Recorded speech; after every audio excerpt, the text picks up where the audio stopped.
Gracias. Amigas, amigos, muy buenas noches. ¿Cómo están? Les habla desde el Valle de México Javier Molina. Hoy nos acompañan Fernando Valdivia desde Bolivia y en un ratito más, en cuanto les sea posible, seguramente Pedro Gallardo se conectará desde Chile. Vamos a platicar del proceso de Bolivia, porque hay, después del golpe de Estado del 2019, en el 20 se restituyó o regresó la democracia a Bolivia. Sin embargo, días después, se inició un proceso de limpieza, de reinstaurar la democracia y la vida entre los bolivianos. De limpieza porque estuvo muy sucio el proceso de la participación social y de mucha represión durante el año en que los golpistas de derecha estuvieron en el poder en Bolivia. También es necesario mencionar que durante ese tiempo desbarataron todos los progresos que se habían hecho en Bolivia. No sé qué tanto realmente ya se pudo recuperar, pero obviamente empezaron a pedir préstamos, a endeudar el país y además a generar violencia y choque entre los bolivianos. Ese es el caso de la, de la derecha boliviana en este proceso. Fíjense que parece que hay un problema, no veo yo ni a Fer ni a Pedro. Pero bueno, en el proceso que acaba de hacer este 7 de marzo en Bolivia, se iban a elegir a gobernadores y también se iban a elegir a personas que tenían que ver con las alcaldías. Bueno, también es necesario, yo creo que mencionarles que durante este proceso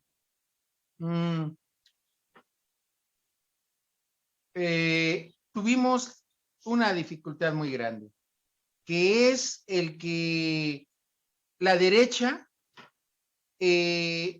confundió a muchos electores, pero además yo le quería preguntar, o quiero preguntarle a Fer, en cuanto sea posible su conexión.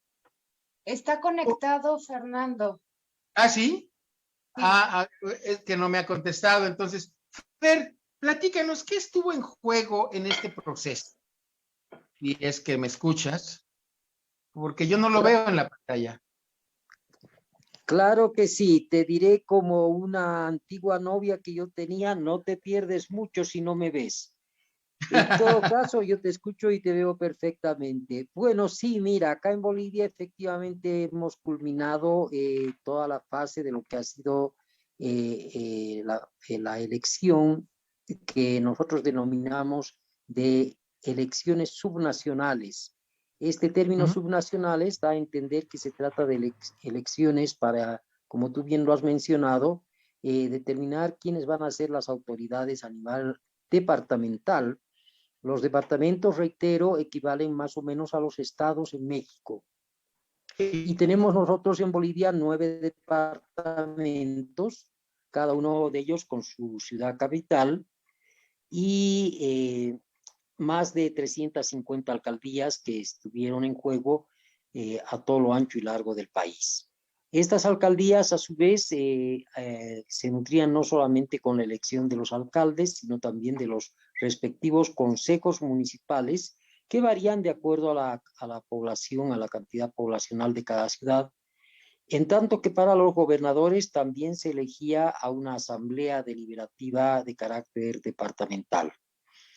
Al terminar la elección, bueno, lo que podemos decir primero, en primer lugar, es que esta se ha realizado con relativa normalidad, salvo en Santa Cruz, donde en dos ciudades pequeñas, la derecha, al verse perdida una vez que empezó el escrutinio, pues se dedicó a quemar las ánforas y pretender desarrollar actos de violencia que empañaron la elección y que impidieran que la ciudadanía supiera cuál había sido el resultado.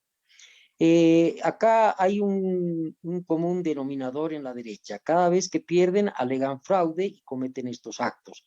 Cada vez que ganan, ha ganado la democracia y la libertad contra la dictadura del MAS. Es el eterno discurso que lo venimos escuchando desde hace 14 años. Y bueno, en esta oportunidad creo que interesaría un poco a nuestros amables teleoyentes saber un poco los resultados. Debo hacer una salvaguarda y decir que todavía resultados oficiales no los tenemos, pero sí ya hay algunos que podríamos decir que son definitivos y que lo que resta por computar es tan ínfimo que no va a alterar sustancialmente las tendencias finales. Pero antes de los resultados me gustaría también narrarles que, como en todas las elecciones que se han venido llevando a cabo en Bolivia desde hace unos 15 años, el MAS ha iniciado ante los grandes medios de comunicación el fin de la elección con una estrepitosa derrota. Así lo marcaban los diferentes sondeos que se hicieron a boca de urna por parte de interesadas empresas que tienen a su cargo hacer este tipo de labor. El MAS había sido el gran derrotado. Pero una vez que empieza el escrutinio, pues inmediatamente esta tendencia inicial se empieza a revertir. Y esto se explica porque los primeros votos en ser computados son generalmente de aquellos barrios y de aquellos lugares céntricos o pudientes donde obviamente el electorado es adverso al MAS. Entonces estas encuestas se basan en esos primeros resultados y lanzan inmediatamente la noticia de que el MAS ha sido estrepitosamente derrotado. Nada de ello ha ocurrido. Creo que esta elección comparativamente tiene también una serie de ingredientes muy particulares que conviene recordar a nuestros amables teleoyentes. Y es que difieren mucho de las elecciones nacionales, donde recordemos en noviembre pasado, mejor dicho, en octubre pasado, pues el pueblo se pronunció masivamente votando con un 55% a favor de la candidatura de Luis Arce Catacora para la presidencia y David Choquehuanca para la vicepresidencia. El binomio masista tuvo una victoria arrolladora. Pero en las elecciones subnacionales existen liderazgos locales y existen una serie de factores que dan una tónica especial y que no reflejan precisamente esa correlación de fuerzas entre izquierda y derecha, como se la puede ver nítidamente en las elecciones nacionales. En este caso, debo indicar que de los 9 departamentos, el MAS ganó en 6 de ellos y perdió en 3. En los 3 en los que perdió resultó segundo, ¿no? Con estos resultados, el MAS que se confirma como la fuerza política más grande de Bolivia, es la única fuerza, además de ello, la única fuerza política a nivel nacional. ¿Qué queremos decir con esto? Que es la única organización que puede participar en las elecciones en todos los departamentos que he señalado. En tanto que la derecha, que acumula votaciones en distintos lugares, lo hace fragmentada y en algunos casos sus éxitos están basados en liderazgos locales muy parciales. Entonces, de estos 6 triunfos que ha obtenido el MAS, 4 han sido de manera contundente, de manera tal que han ganado en la primera vuelta. La ley establece que cuando no hay una mayoría por más de 10% de la votación, entonces debe recurrirse a un balotaje y eso va a ocurrir en 3 departamentos en los cuales todavía queda por disputar una segunda ronda que va a ser aproximadamente unos 25 días más. En materia de alcaldías... Perdón que te interrumpa, Fer. En esos 3 que están, ¿ganó el MAS o ganó la derecha? En los que se van a segunda vuelta. Ganaron 2, en 2 ganó el MAS y en una perdió el MAS, ¿no? Okay. Pero perdió por una diferencia muy pequeña, entonces eso lo habilita para ir a un balotaje, ¿no? Por eso reitero, hemos ganado en 6, pero en 4 se va no hay necesidad de segunda vuelta, en dos sí, y en un tercero en el que no se ganó, también hay posibilidades de una nueva vuelta.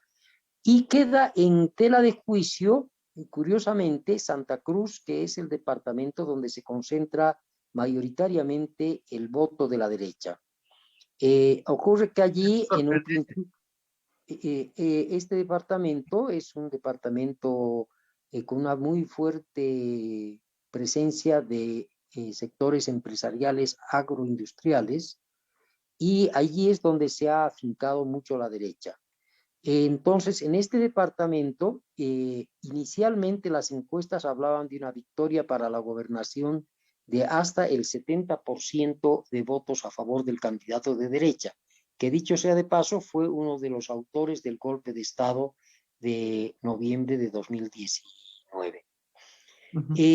Sin embargo, una vez que ha empezado el escrutinio y que ha ido avanzando el conteo, en este momento, al 75% de las actas ya debidamente computadas y verificadas, esa diferencia se ha reducido a un 55% contra casi un 40% del MAS. De seguir esta tendencia, Todavía. hay personas optimistas que plantean que incluso en el departamento de Santa Cruz podría darse una segunda vuelta, lo que desde el punto de vista simbólico significaría una catástrofe para la derecha, aun cuando ganen ese balotaje, porque siempre ellos han tenido arrolladoras victorias en este departamento. Entonces, esto ha mostrado un repunte, digamos, y en términos generales, una conservación del voto en materia de gobernadores. Lo mismo no se ha traducido a nivel de alcaldías, donde en las grandes ciudades el MAS ha perdido en 7 de 9 y ha ganado en 2 de ellas, en dos ciudades capitales, y una ciudad muy importante, que no es ciudad capital, pero que es una de las más pobladas del país, que es El Alto, ha ganado la que en un inicio iba a ser candidata del MAS. Recordarán ustedes el caso de esta señora Eva Copa, que por diversas maniobras al interior del MAS fue desplazada de la candidatura. Ella porfió por ser candidata, buscó una nueva sigla y con esa nueva sigla se ha impuesto arrolladoramente en El Alto. Después de la elección, ella ha manifestado que de ninguna manera su triunfo equivale a un aporte a la derecha, sino que por el contrario ella va a buscar nuevamente puentes de entendimiento con el MAS y con el gobierno central. Esa es a grandes rasgos la situación, y esto, para finalizar, plantea una viejísima discusión al interior del MAS, puesto que en las elecciones subnacionales siempre las votaciones, sobre todo en alcaldías, resultaron adversas. Conocido el panorama ya electoral, digamos, de cantidad de municipios que se podría ganar, se vuelve a la polémica, reitero, que señala si el vaso está medio lleno para los optimistas y para los pesimistas que dicen no, el vaso está medio vacío, ¿no? Entonces es una discusión muy interesante en ciertos aspectos, pero que muestra que el MAS en las elecciones subnacionales no ha logrado posicionar candidatos que resulten atractivos para la población en general. Y dicho sea de paso, que en varias ciudades, no sabemos muy bien por qué, en el MAS se han colado, decimos nosotros, o sea, se han infiltrado candidaturas de personas que eran genuinos representantes de la derecha y que aparecieron a última hora vestidos del color del MAS, fueron imputados como candidatos. Entonces, esto obviamente ha decantado una votación importante de mucha gente que desistió de votar por el MAS porque veían que esos candidatos no representaban lo que a sus intereses, ¿no? A sus intereses populares. Ese es el panorama que quería yo trasladar a todos ustedes para que tengan una idea de lo que ha ocurrido en Bolivia, y con esto, digamos, consolidamos una parte de nuestro sistema democrático con la finalización de estas elecciones subnacionales que dan el mandato a las autoridades que he descrito por 5 años hacia adelante. Eso es.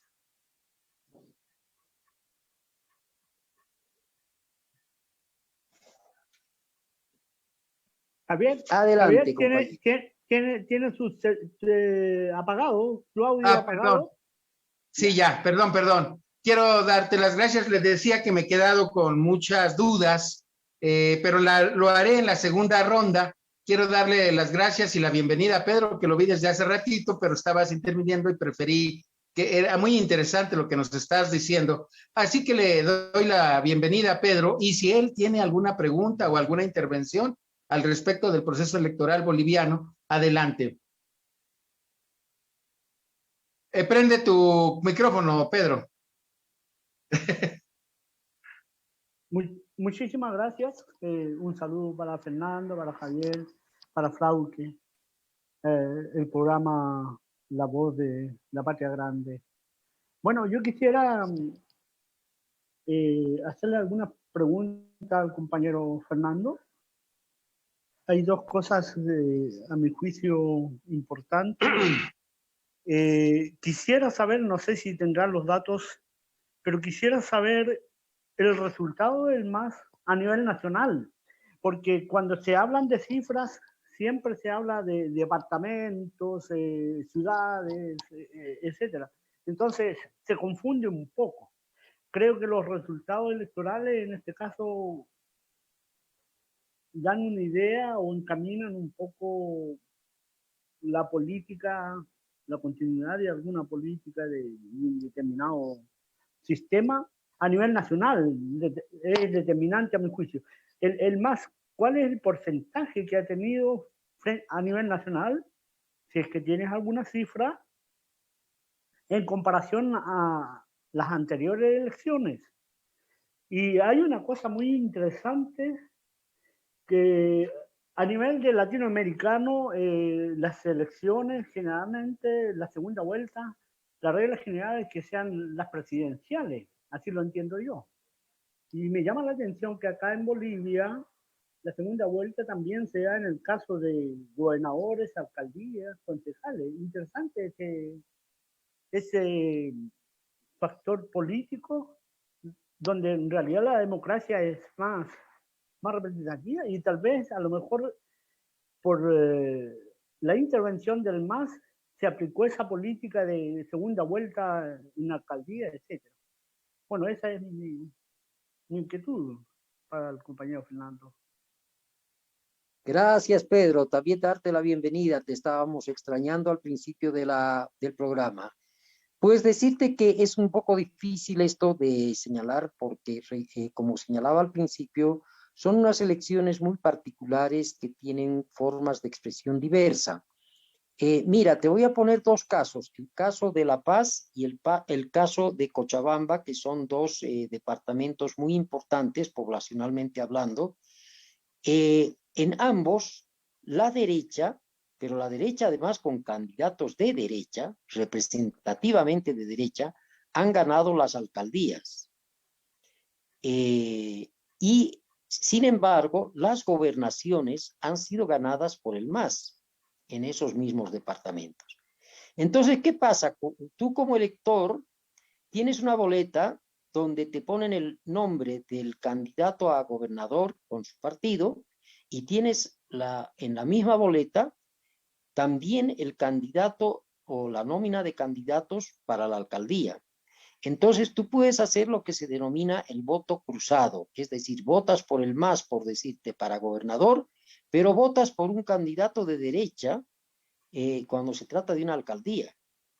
Y esto es lo que ha sucedido, entonces esto hace muy difícil que yo pueda responderte cuál ha sido la votación del MAS. En unos lados ha sido así y ha sido una tónica general. ¿Por qué razón? Vuelvo a repetir, porque las candidaturas a nivel local tienen otras características que difieren de las que puede ser una propuesta nacional. En todo caso, a nivel de gobernaciones, lo que se ha observado es que el MAS ha obtenido una muy buena votación y ha logrado imponerse de mejor manera que en las elecciones subnacionales que se realizaron hace 6 años. Allí nos fue mal, estando Evo de presidente, nos fue muy mal. Ahora nos ha ido mejor, por eso les decía al final de mi intervención, esto vuelve a poner en tela de discusión al interior del MAS esa polémica de que si el vaso estaba medio lleno o estaba medio vacío.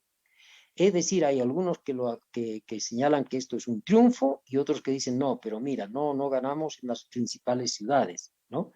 En todo caso, lo que sí te puedo decir, Pedro, es que hasta el momento de las 350 y pico alcaldías que se han disputado en el país, el MAS habría mejorado sustancialmente la cantidad y el control cuantitativo de alcaldías. Tendría más alcaldías que antes, pero cualitativamente ha perdido algunas alcaldías que eran muy importantes.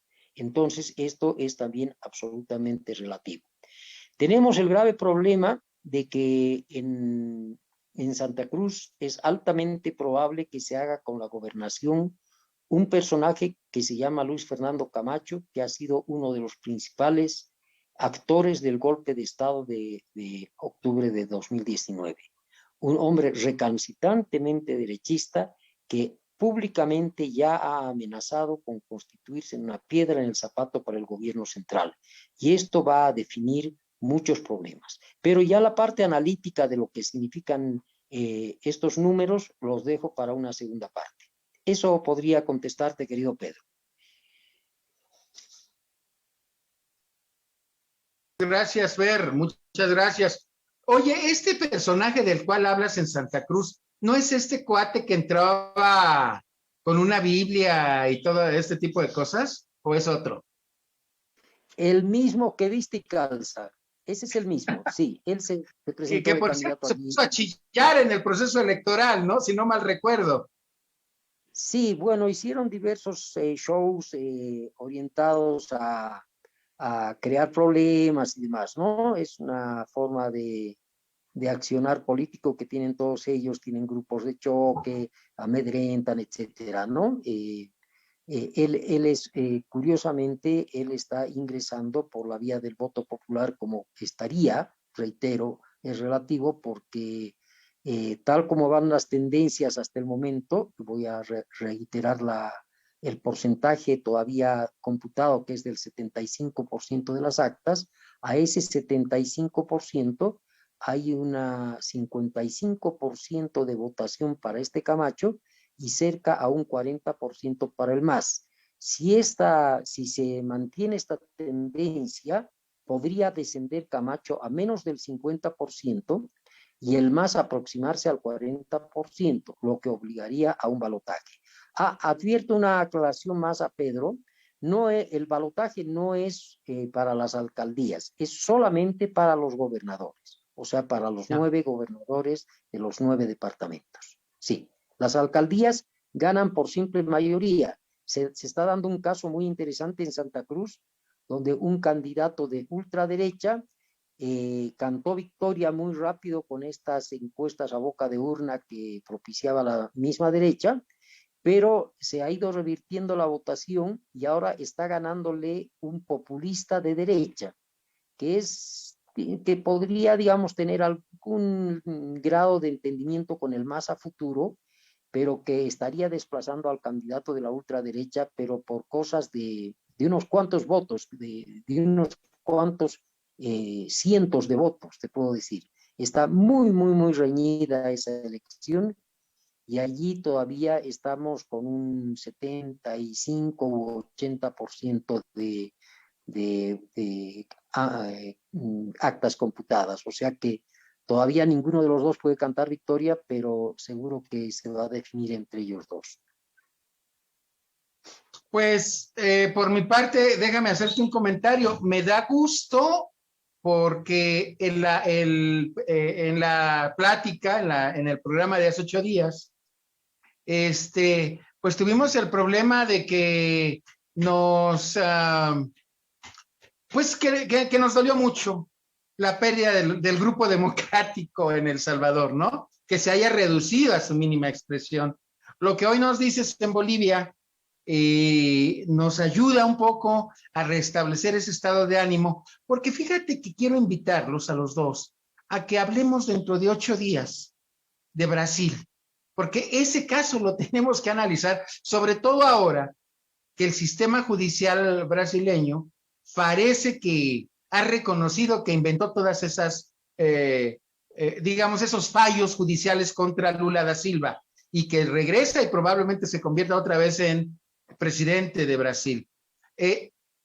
Sumémosle a esto el problema pues de que se ha convertido en el tercer país con más muertes en el mundo, si no mal recuerdo, por el pésimo tratamiento que se le está dando a la pandemia del COVID-19 en ese país. Son muchos los factores que hay que analizar. Quisiera también, si se pudiera hablar de lo que está sucediendo en Ecuador, es muy grave. Todas las, digamos, todas las argucias que está haciendo la derecha, como lo acaba de hacer en Bolivia, ¿no? Pero no recordemos que se va a segunda vuelta el 11 de abril en Ecuador. En fin, eso yo lo quisiera mencionar. Y también quiero pedirte un punto de vista sobre la detención de los exministros del gobierno de facto de Yanine Áñez en Bolivia, porque vi un Twitter donde luego Áñez atacó al gobierno diciéndose que qué lástima que el gobierno actual esté repitiendo las visiones dictatoriales de Evo Morales, etcétera, etcétera. Obviamente sabemos que es discurso, pero también quisiera, salvo que tenga otra intervención sobre el mismo punto que me parece muy importante, Pedro, para que nos pudieras contestar a los dos en forma global. Mira, a mi juicio, América está volviendo en un proceso de muchos países con gobiernos de carácter progresista. Lo asumimos también nosotros como dentro de la izquierda como nuestros logros, nuestros triunfos de los pueblos y cada uno de los pueblos de América.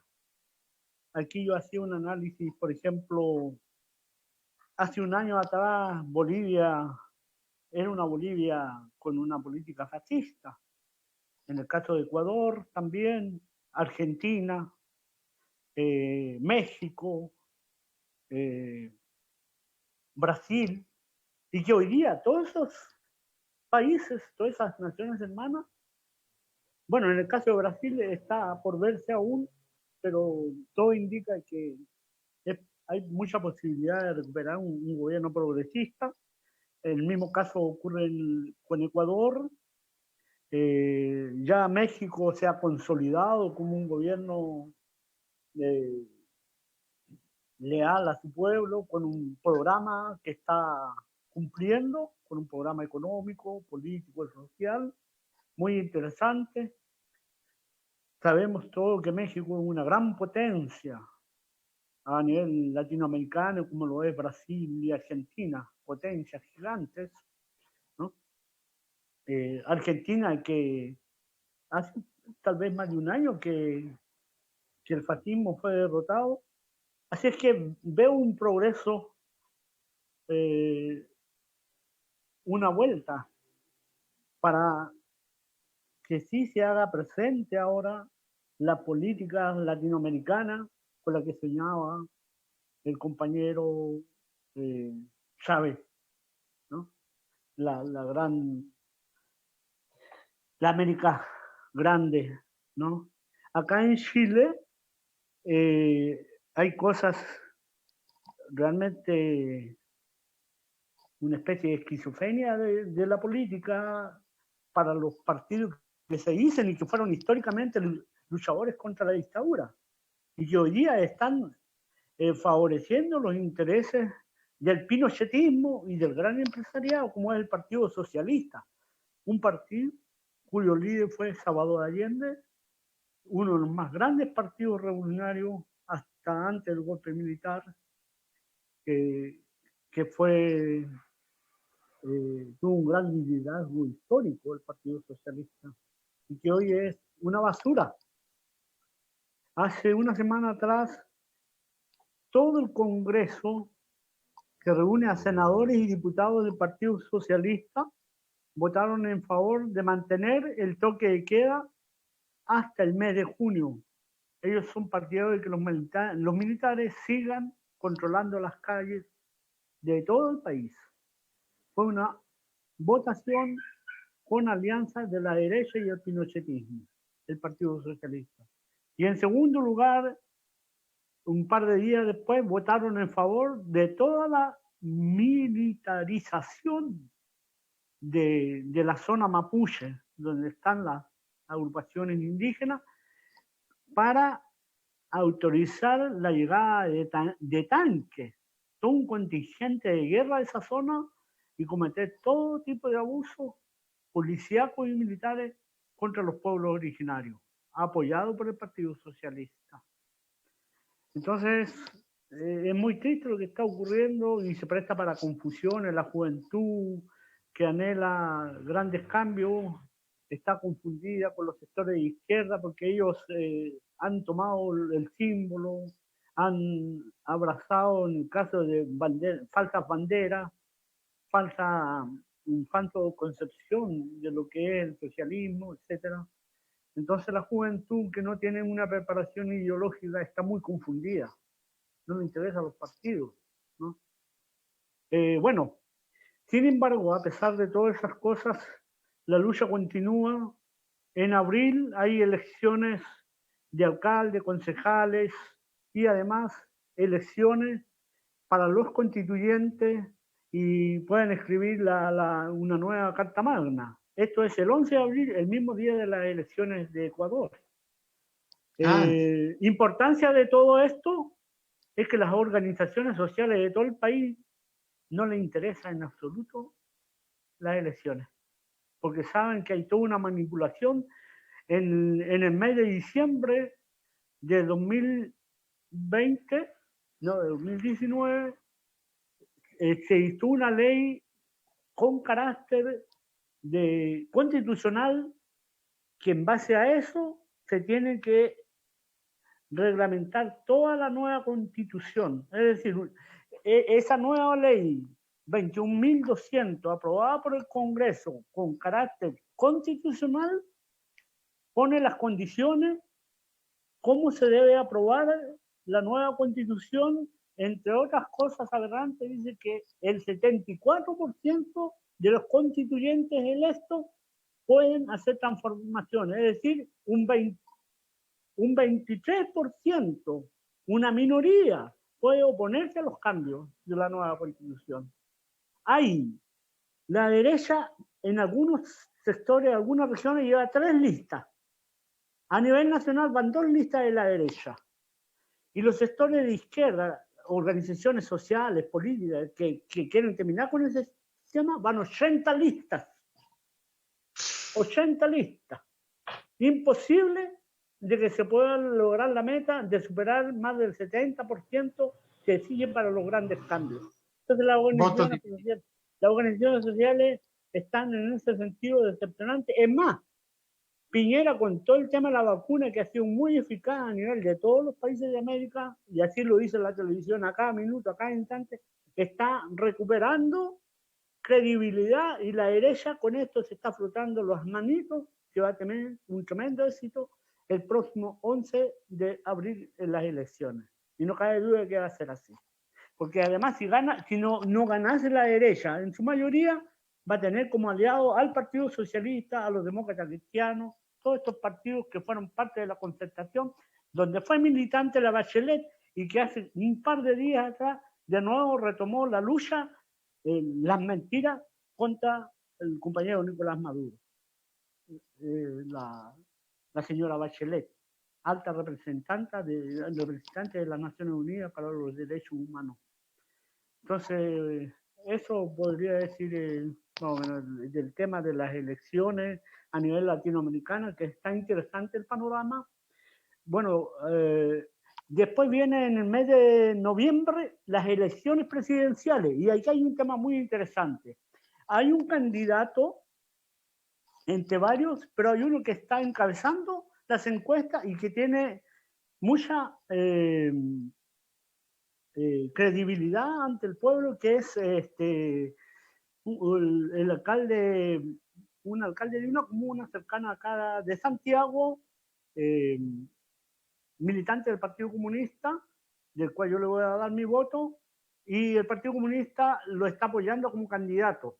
Él está arrasando en las elecciones. Jadue, el alcalde Jadue de Recoleta. Y tiene mucha credibilidad ante el pueblo, ha hecho muy buenos programas en su comuna, programas ejemplares para todo el país, que incluso la derecha ha querido copiar, pero le han fracasado y él ha tenido gran éxito en su comuna, goza de mucha simpatía ante la juventud. Eso le podría informar. La posibilidad cierta de que tenga gran porcentaje de votos, ¿no? Entonces la derecha ha hecho todo lo posible para bajarle su perfil, tratando de crear cosas confusas, noticias falsas, etcétera, pero todas han sido descartadas.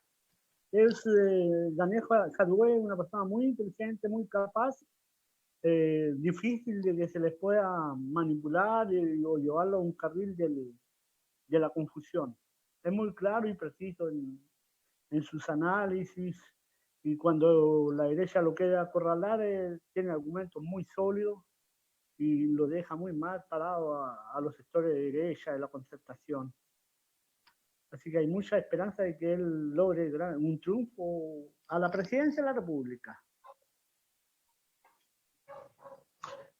Bueno, pues ahora sí, Fer, es tu turno. Contéstanos. Yo quería interrumpir a Pedro porque las noticias que nos da Fernando eran muy, digamos, muy refrescantes, pero con 80 listas, no, así no se puede en Chile. Así creo que caramba, no, yo no creo que seamos tan principistas.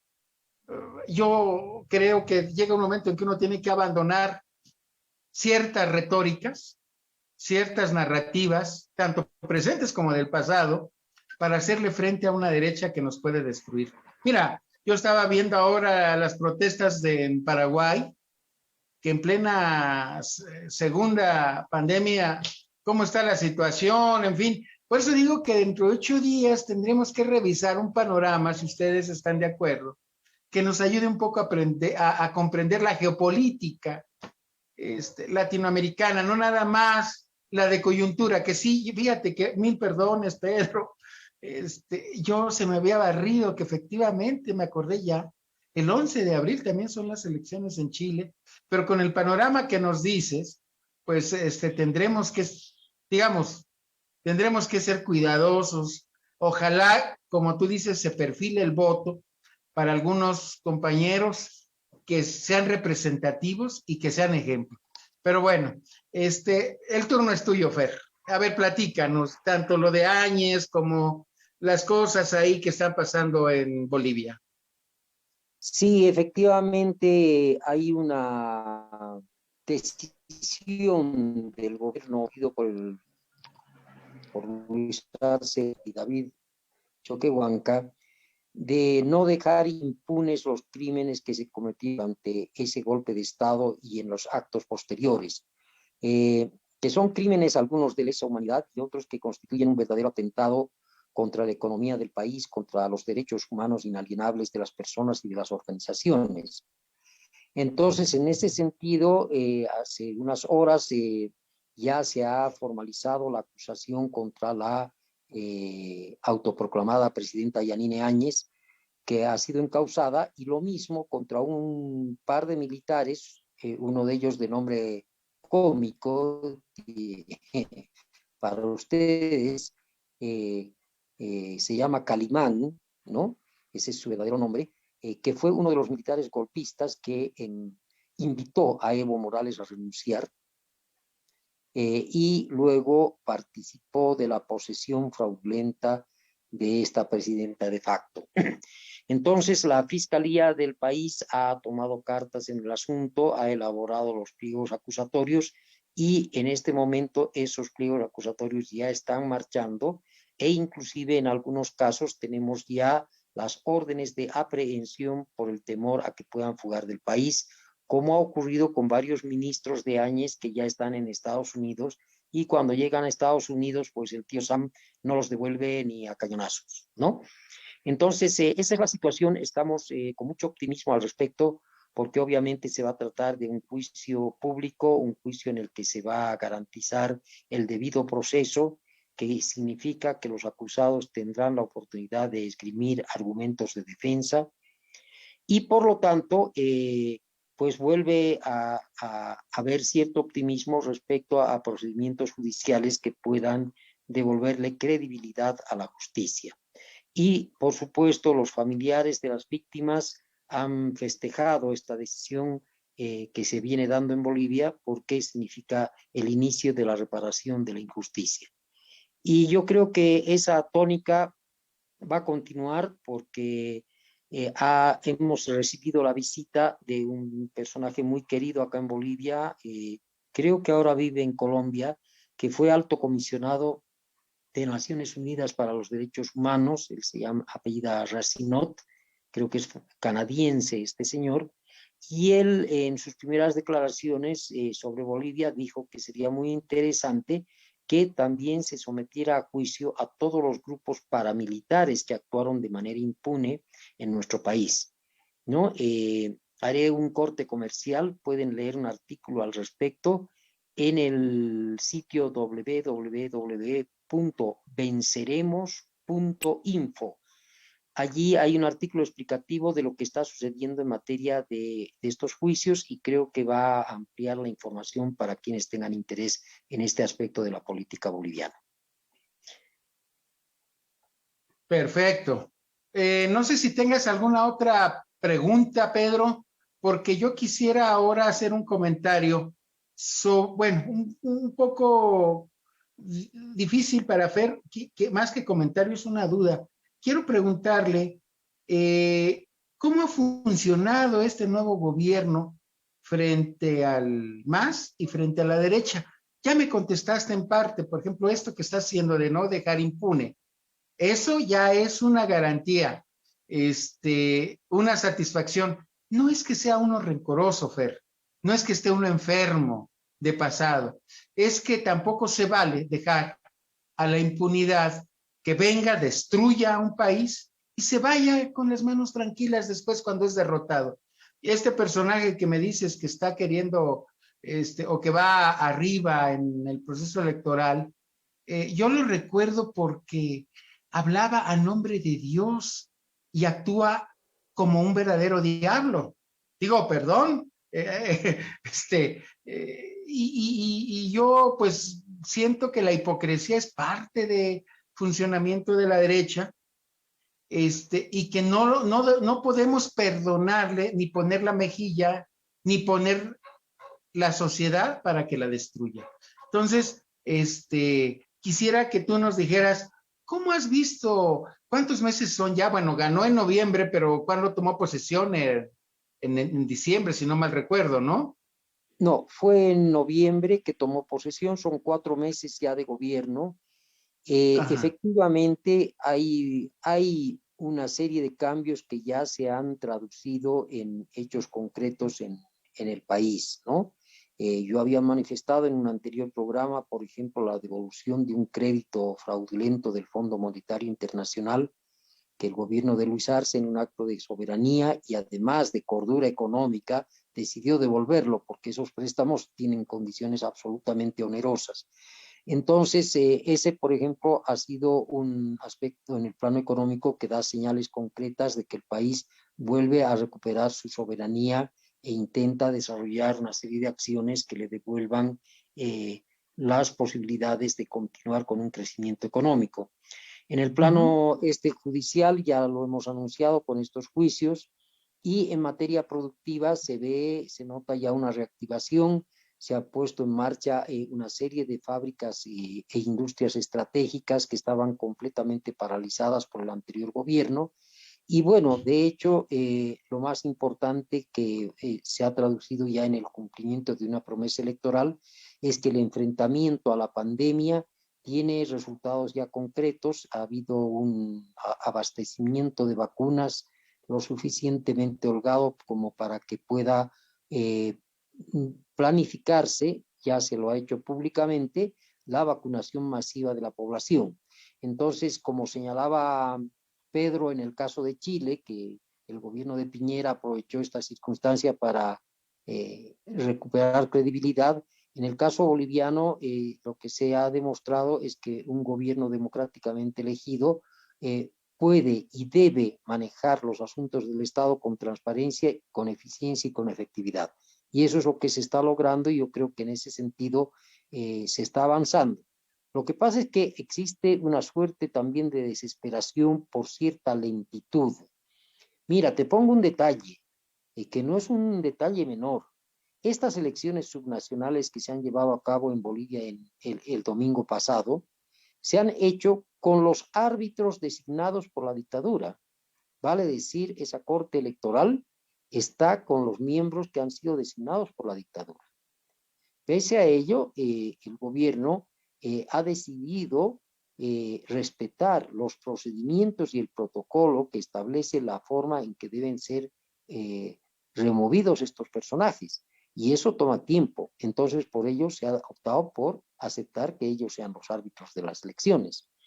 Y en los demás casos se está haciendo un trabajo en ese sentido extremadamente lento, cuidadoso, evitando herir sentimientos y profanar derechos. Por ejemplo, cuando llegó la dictadura, inmediatamente cambió a muchos servidores públicos, pero acá el gobierno ha dicho no, vamos a analizar caso por caso, cómo entraron, es decir, se les está dando el crédito de que son personas que han ingresado de manera legal, cuando todo el mundo sabe que eso es mentira, que asaltaron la administración pública con fines muy, pero muy personales y muy particulares. Pese a ello, el gobierno está actuando de esta manera muy prudente, procurando tender, digamos, un manto de transparencia de manera tal que nadie se sienta ofendido. Creo que en términos generales los 120 días de gobierno pueden ser calificados de positivos. Esa es la sensación de la población. Eso refleja también esta elección en materia de gobernadores y creo que también la votación a los alcaldes que no son del MAS o que están enfrentados al MAS refleja también un voto castigo de la población a políticas equivocadas que, reitero, se han desarrollado desde el propio MAS imponiendo candidatos de derecha que no nos han servido para nada. Gracias, Fer. Oye, Pedro, pues mira, ya nada más nos quedan 2 minutos. Quisiera aprovecharlos para preguntarte, ya nos hablaste un poco de la situación política en Chile.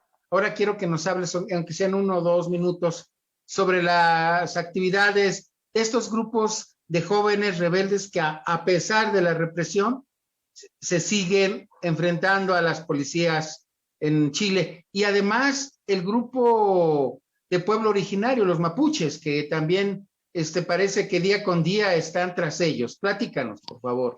Y con eso cerramos. Bueno, hay que considerar de que todo el movimiento previo al estallido social lo realizaron los jóvenes adolescentes estudiantes de la secundaria, sin organizaciones sindicales y sin partidos políticos. Y en 2011 la Revolución Pingüina, cuando estaba de presidenta Michelle Bachelet, estuvo a punto de caer el gobierno gracias a las movilizaciones de los secundarios. Los estudiantes universitarios nunca han querido apoyar las federaciones estudiantiles, universitarias, nunca han querido apoyar los movimientos de los secundarios, y son ellos los que han conducido las luchas.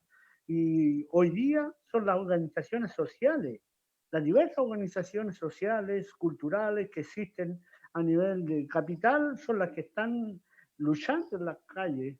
Son los jóvenes, como dices tú, pero estos jóvenes pertenecen a organizaciones de base, sin movimiento, lamentablemente, sin una dirección política revolucionaria y sin organizaciones sindicales. Acá las organizaciones sociales, en toda la gama de organizaciones populares que existen, asambleas territoriales, rechazan cualquier dirigente sindical, porque casi todos han sido tipos que se han vendido a los intereses de la burguesía.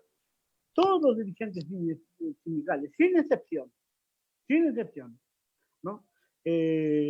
Bueno, y desde anoche sacaron una estatua de un general de un villano, de un asesino que mató muchos indígenas en la zona sur, favoreció mucho los intereses empresariales para que le quiten el territorio legítimo a los pueblos originarios. Y esta estatua salió anoche escapando prácticamente del pueblo para que no la derribe. Incluso llegaron los altos mandos jubilados de las Fuerzas Armadas, todos a cantarle, a orar, prácticamente casi llorando, una locura, a la estatua, ¿no? Pero para asesinar a su propio pueblo, ahí están ellos, pues, para asesinar, secuestrar, apalear, hacer desaparecer seres humanos. La derecha es así en todos lados. La derecha fue la responsable de la Segunda Guerra Mundial, no fueron los nazis, es la derecha. O sea, podemos decir la derecha en sus distintas expresiones, ¿no? Los nazis fueron, claro, pero fue la derecha en Italia. Los nazis son parte de la derecha. Claro, son sus distintas expresiones, como esta guerra que está en el Medio Oriente. No son los talibanes, es la ultraderecha que está ahí haciendo sus matanzas. Los golpes militares no son los militares, es la derecha fascista, el empresariado. Y eso siempre que utiliza a los militares. Claro. ¿No? Bueno, entonces, pues. Por eso los pueblos deben buscar unidad para la lucha, un programa concreto para el pueblo que beneficie al pueblo. Si nosotros queremos negociar con la derecha, tiene que ser una negociación donde no entreguemos todos nuestros principios, sino condicionemos a la derecha. Estas son las reglas, si usted las respeta bien, seguimos trabajando unidos, pero no entregarse, no renunciar a sus principios revolucionarios, a los intereses del pueblo, burlar la lealtad que juran para llegar a asumir esos cargos cuando lo hacen. Así es. Bueno, pues, amigas, amigos, ¿han visto ustedes? Recomienden este programa porque los datos que nos dio Fer, los datos que nos dio Pedro, son sumamente valiosos. A nosotros aquí en México nos sirve mucho porque yo siempre he peleado por programas no para especialistas, sino para la gente a ras de piso, para que comprendamos y nos hermanemos con otros pueblos, para que podamos comprenderlos. Porque fíjate, Pedro, nada más te pongo un ejemplo. Aquí, siempre una de las formas de hacer política desmotivante es que no, los mexicanos no somos unidos. Bueno, en el caso chileno ahora, diría, hay periodos, porque Chile nos ha enseñado mucho. Al pueblo chileno le tenemos enorme admiración por las batallas y las luchas que han dado las mujeres y hombres. Y gracias. Aprovecho este espacio para darle gracias por existir a esas compañeras que se rasgan la vida por darnos una mejor patria. Gracias por darnos una patria grande a todos. Nos vemos dentro de 8 días, esperando contar con la presencia de ustedes y ya tenemos tarea. Hablemos un poco de lo que pasa en Paraguay, en Brasil, en Colombia, que es importante saber para que sepamos por dónde va. No basta con decir que América Latina está en un proceso de renovar o quitar a la derecha. Tenemos que ver qué dificultades enfrentamos. Hasta la próxima y por favor, regálenos un like y nos vemos.